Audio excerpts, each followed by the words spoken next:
Hello, मेरा नाम है विकास राजुरा। मेरा सब्जेक्ट है बायोलॉजी। 11th क्लास का आज मोनेरा किंगडम हम डिस्कस करेंगे। मोनेरा कोपलैंड ने दिया था। कोपलैंड ने प्रोकैरियोटिक प्लस यूनिसेलुलर को एक अलग कैटेगरी में रख दिया था, यानी कि किंगडम में रख दिया था, जिसका नाम था मोनेरा। प्रोकैरियोटिक कौन से होते हैं? प्रो माने अब्सेंट या फॉल्स, और कैरियोटिक माने न्यूक्लियस। जिन ऑर्गेनिज्म में न्यूक्लियस नहीं होता वो प्रोकैरियोटिक में होते हैं और वो हमेशा यूनिसेलुलर होंगे। एग्जाम्पल देख लेते हैं, इसमें कौन आता है। इसमें आते हैं आपके बैक्टीरिया। जितने भी बैक्टीरिया हैं वो सब मोनेरा में डाले गए। कोपलैंड ने सबको मोनेरा में डाल दिया। नेक्स्ट आगे देखते हैं कि इस मोनेरा में ये जो बैक्टीरिया आते हैं इनके कैरेक्टरिस्टिक्स के बारे में पढ़ते हैं, यानी कि मोनेरा में आपके बैक्टीरिया आते हैं तो उसके क्या क्या कैरेक्टरिस्टिक्स हैं। चलो स्टार्ट करते हैं हैबिटेट से। सबसे पहला पॉइंट है हमारा हैबिटेट। हैबिटेट का मतलब प्लेस, जहां पर वो पाए जाते हैं। हैबिटेट तो ऑब्वियस सी बात है, हर जगह, एवरीवेयर, हर जगह, चाहे 100 डिग्री सेल्सियस टेम्परेचर हो, चाहे माइनस में टेम्परेचर हो, हर जगह आपको बैक्टीरिया देखने को मिलेंगे। सॉइल में, डेजर्ट में, हर जगह आपको बैक्टीरिया मिलेंगे। वाटर में बैक्टीरिया मिलेंगे। शेप की बात करते हैं। शेप 4 तरह की होती है। शेप, पहली शेप होगी स्फेरिकल। कोकस आएंगे इसमें, यानी कि लाइक दिस, स्फेरिकल शेप। दूसरे होंगे हमारे बेसिलस, यानी कि रोड शेप। रोड शेप बोले तो लाइक दिस। थर्ड आएंगे इसमें आपके कोमा शेप, जिनको बोलेंगे हम विब्रियम या विब्रियो। और फोर्थ कोमा शेप। और फोर्थ आएंगे आपके spiral shape, spirillum. This is the shape. पहली होगी स्फेरिकल, कोकस बोलेंगे। दूसरे होंगे बेसिलस, रोड शेप। तीसरे कोमा शेप, विब्रियम या विब्रिया, कोमा शेप। और तीसरे स्पाइरल, स्पाइरलम, लाइक दिस।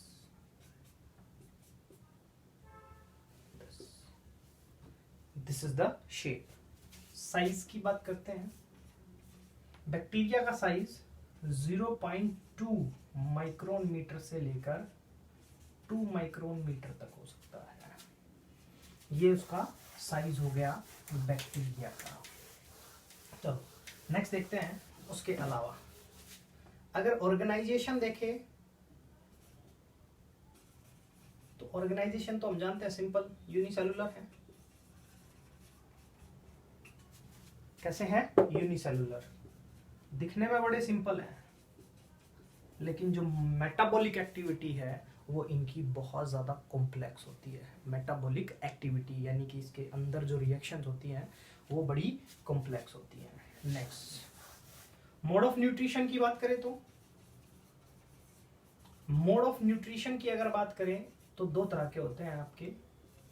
एक ऑटोट्रॉफ होते हैं, ऑटोट्रॉफिक, और दूसरे होते हैं आपके हेट्रोट्रॉफिक। दोनों तरह के होंगे। ऑटोट्रॉफ में फर्दर 2 टाइप होती है। एक फोटो ऑटोट्रॉफ्स होते हैं, फोटोट्रॉफिक, और कीमोट्रॉफिक।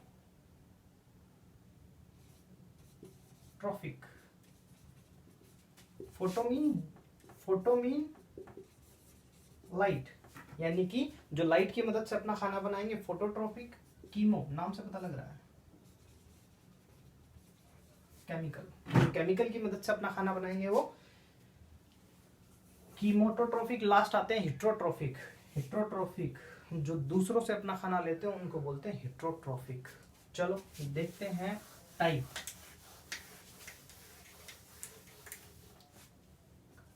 बैक्टीरिया जो होते हैं वो उनकी हैबिटेट एक नॉर्मल कंडीशन में पाए जाते हैं, एक हार्श कंडीशन जहाँ पर एक नॉर्मल लाइफ पॉसिबल नहीं है। Normal life is not possible in harsh condition.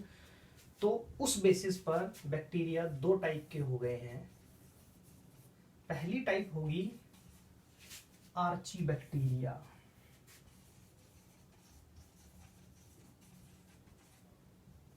और दूसरी होगी you bacteria.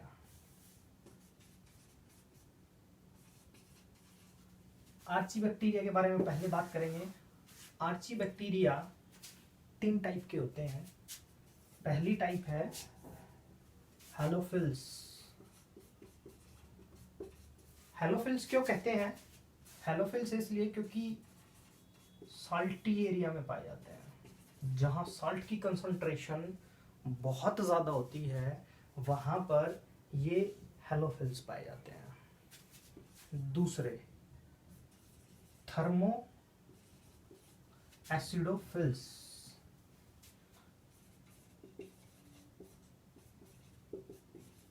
Thermo acidophils, thermo mean hot या हीट। जो हॉट स्प्रिंग में पाए जाते हैं उनको थर्मो एसिडोफिल्स बोलते हैं, जहां टेम्परेचर बहुत ज़्यादा मीन 100 डिग्री सेल्सियस तक। वहां जो बैक्टीरिया पाए जाएंगे थर्मो एसिडोफिल्स। थर्ड मिथेनोजन, ये शायद सुना होगा आपने 10th क्लास में, गोबर गैस प्लांट में आया होगा। मार्स कंडीशन में, मार्सी कंडीशन में पाए जाते हैं। दूसरा अगर इनकी बात करें तो मार्स कंडीशन के अलावा ये जो रूमिनेंट एनिमल्स होते हैं, रूमिनेंट एनिमल्स का मतलब है जिनके स्टमक में एक पार्ट और होता है और उस पार्ट को बोलते हैं रूमन। तो उन ऑर्गेनिज्म में जैसे फॉर एग्जांपल काउ, बफलो, उनमें स्टमक में एक पार्ट और एक्स्ट्रा होता है रूमन। उस रूमन में ये मिथेनोजन पाए जाते हैं।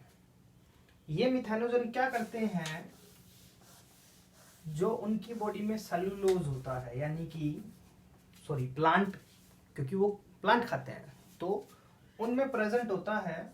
और जब वो क्या करते हैं, अपना वेस्ट एक्सक्रीट आउट करते हैं जिसको गोबर बोलते हैं, उस गोबर में ये मिथेनोजन प्रेजेंट होते हैं। और इसमें गोबर या डंग जिसे बोलते हैं आप, तो इस डंग या गोबर में ये मिथेनोजन प्रेजेंट होगा क्योंकि वो उनके रूमिनेंट में यानी कि ह्यूमन में प्रेजेंट था। तो क्या करेगा, क्वेश्चन अराइज होता है, ऑब्वियस सी बात है, डंग में गोबर में प्रेजेंट है तो क्या करेगा। तो हमने एक वर्ड सुना है बायोगैस। बायोगैस क्या है, ये मिक्सचर ऑफ गैसेस होती है जिसमें मीथेन का अमाउंट ज्यादा होता है। कैसे होगा, जो मिथेनोजन बैक्टीरिया है ये क्या करेगा, जो उस डंग में सेलुलोज बच गया है उस सेलुलोज को तोड़ेगा, तोड़ के मीथेन प्रोड्यूस करेगा लार्ज अमाउंट में। मीथेन प्लस इसके साथ और गैसेस होंगी, लेकिन ये फ्लेमेबल होती है। तो ये गैस क्या बन जाएगी, हमारी बायोगैस। तो बायोगैस प्लांट में इनका यूज किया जाता है। ये थे हमारे आर्ची बैक्टीरिया। अब आ जाते हैं यू बैक्टीरिया पे। ट्रू बैक्टीरिया बोलते हैं। यू का मतलब हमेशा ट्रू होता है, जैसे यू बैक्टीरिया हो गया, यू कैरियोटिक हो गया, तो यू मतलब ट्रू। इनको ट्रू बैक्टीरिया कहा जाता है क्योंकि ये नॉर्मल कंडीशन में पाए जाते हैं बेसिकली। अब इनके बारे में अगर यू बैक्टीरिया के बारे में बात करें तो इनकी खास बात क्या है, एक तो रिजिड सेल वॉल मिलेगी इनमें। दूसरा, अगर ये मोटाइल है, मोटाइल का मतलब मूव कर सकते हैं, तो मूव करने के पीछे इनके लिए जो रीजन होगा ना मूवमेंट के लिए, वो फ्लैजिला होगा। यानी कि अगर ये मोटाइल होंगे तो उनमें क्या प्रेजेंट होगी, फ्लैजिला प्रेजेंट होगी। अब इसका मोड ऑफ न्यूट्रिशन देखते हैं, यू बैक्टीरिया का mode of nutrition. Mode of nutrition के बेसिस पर यू बैक्टीरिया 2 टाइप के होते हैं। जैसे for example autotrophic, sorry example नहीं है, ये टाइप्स हैं, ऑटोट्रोफिक और दूसरे हो गए हमारे हेट्रोट्रोफिक। ऑटोट्रोफिक फर्दर अभी बात की थी हमने, फोटोट्रोफिक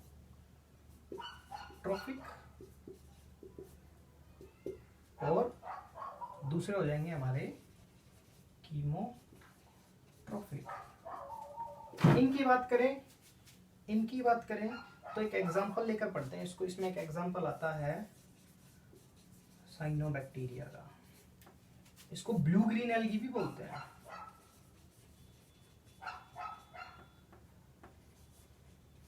ब्लू ग्रीन एल्गी इसलिए इसको बोलते हैं क्योंकि ये बैक्टीरिया फोटोसिंथेसिस कर सकता है। ये बैक्टीरिया फोटोसिंथेसिस करता है। अब कोई ना कोई रीजन तो होगा फोटोसिंथेसिस के पीछे। फोटोसिंथेसिस के पीछे रीजन होता है इसमें क्लोरोफिल ए।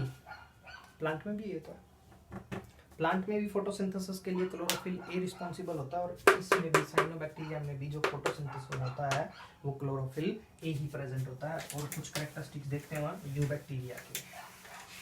चलो, तो यू बैक्टीरिया में ये बैक्टीरिया क्या होते हैं, कॉलोनी में भी रहते हैं, कॉलोनी में भी मिलेंगे, और ये फिलामेंट भी बनाएंगे।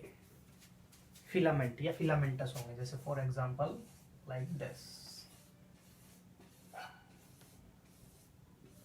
जब ये फिलामेंटस फॉर्म में होते हैं तो इनके बाहर एक जेलेटिनस कवरिंग प्रेजेंट होती है लाइक दिस, और इनमें एक स्पेशल टाइप की सेल्स प्रेजेंट होती है जिसको बोलते हैं हेट्रोसाइट्स।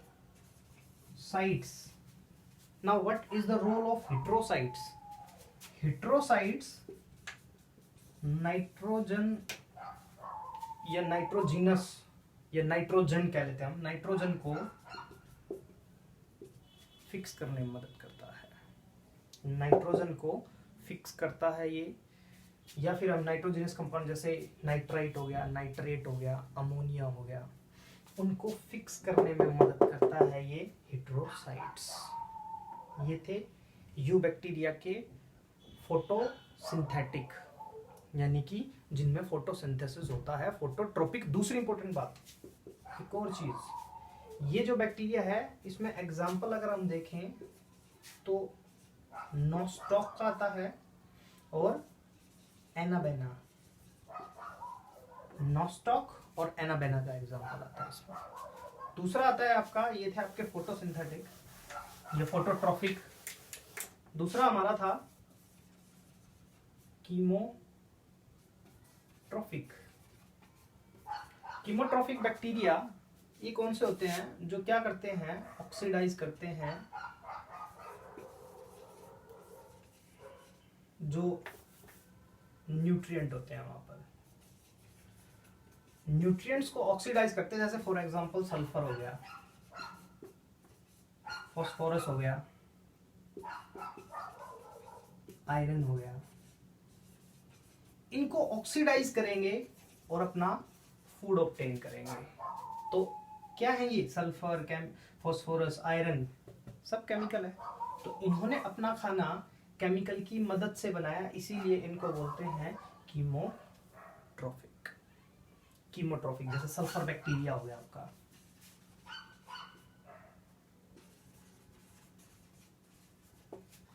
सल्फर बैक्टीरिया ये आते हैं आपके। इसके अलावा इसमें वो नाइट्रोसोमिनस आपने पढ़ा हो, नाइट्रोसोमिनस भी इसका एग्जांपल होता है।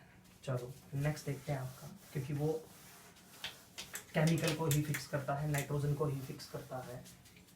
नेक्स्ट है आपका यू बैक्टीरिया में हेट्रोट्रोपिक। हेट्रोट्रोफिक ये जो अपना खाना खुद नहीं बना सकते, तो ये भी दो टाइप के होते हैं। एक होते हैं सेप्रोफिटिक, जिनको आप डिकम्पोजर बोल सकते हो। दूसरे होते हैं आपके पैरासिटिक। एक एक करके एग्जांपल पढ़ते हैं। सैप्रोफिटिक, जो अपना खाना खुद नहीं बना सकते, दूसरों पर डिपेंड होते हैं, उनको बोलते हैं सैप्रोफिटिक। कुछ जो हेट्रोट्रॉफिक बैक्टीरिया होते हैं उनके फायदे भी होते हैं। फायदे ये हैं कि ये क्या कर देते हैं, हमारे मिल्क को कर्ड में कन्वर्ट कर देते हैं। एक दूसरा, एंटीबायोटिक बनाने में भी मदद करते हैं ये। मिल्क कर्ड बनाने में, एंटीबायोटिक बनाने में। दूसरा, जो सैप्रोफिटिक होते हैं वो क्या करते हैं, इन्वायरमेंट को क्लीन भी करते हैं। जैसे फॉर एग्जांपल अगर कोई एनिमल मर गया है तो उसकी बॉडी को डिकम्पोज करने में इनका सबसे बड़ा रोल। दैट मीन इन्वायरमेंट को क्लीन रखते हैं।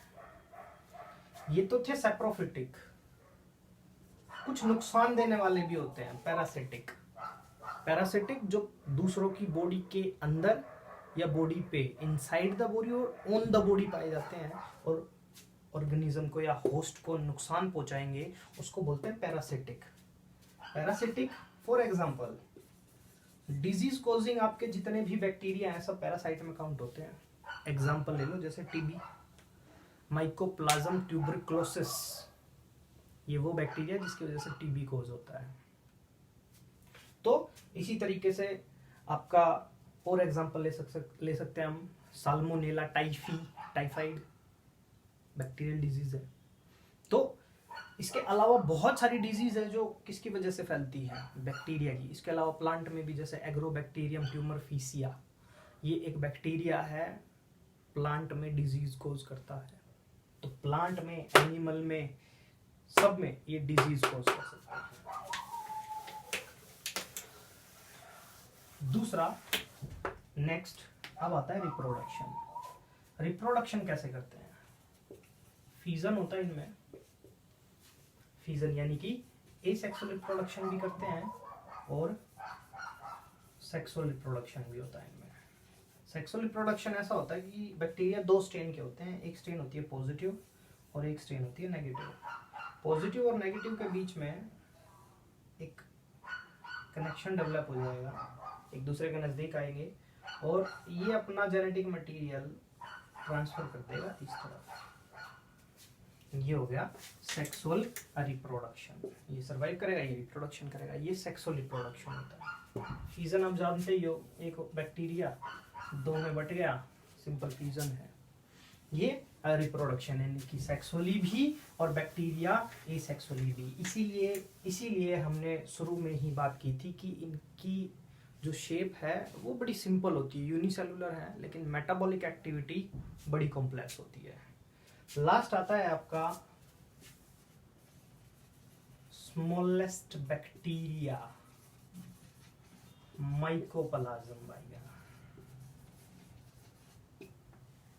वैसे बैक्टीरिया के बाहर सेल वॉल प्रेजेंट होती है, लेकिन माइकोप्लाज्म वो बैक्टीरिया है जिसमें अब्सेंट होती है सेल वॉल और सबसे छोटा होता है साइज होता है 0.1 micron to 0.3 micron metre.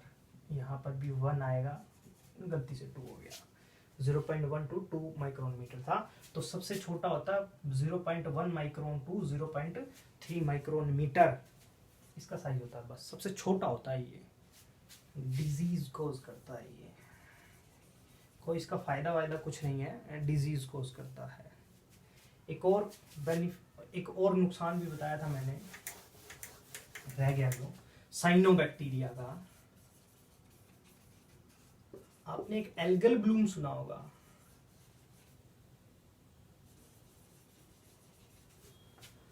Algal Bloom क्या है? एल्गल ब्लूम जब वाटर में पोल्यूटेंट्स बढ़ जाएं, तो पोल्यूटेंट्स बढ़ेंगे तो वो क्या करेंगे, वो जो बैक्टीरिया है साइनोबैक्टीरिया, वहाँ उन न्यूट्रिएंट्स को एब्जॉर्ब करेगा और लार्ज अमाउंट में फूड सिंथेसाइज करके, जितना ज़्यादा फूड मिलेगा उतने ज़्यादा बैक्टीरिया डिवाइड करेंगे और जितने ज़्यादा बैक्टीरिया डिवाइड करेंगे उनका नंबर उतना ही बढ़ता चला जाएगा। बढ़ता चला जाएगा तो वो एक क्या करेंगे, उनका अमाउंट इतना ज़्यादा हो जाएगा कि वाटर पे एक कवरिंग बना लेते हैं, उसको बोला जाता है एल्गल ब्लूम। ये था हमारा आज का टॉपिक मोनेरा। कल या नेक्स्ट वीडियो में हम बात करेंगे प्रोटिस्टा की।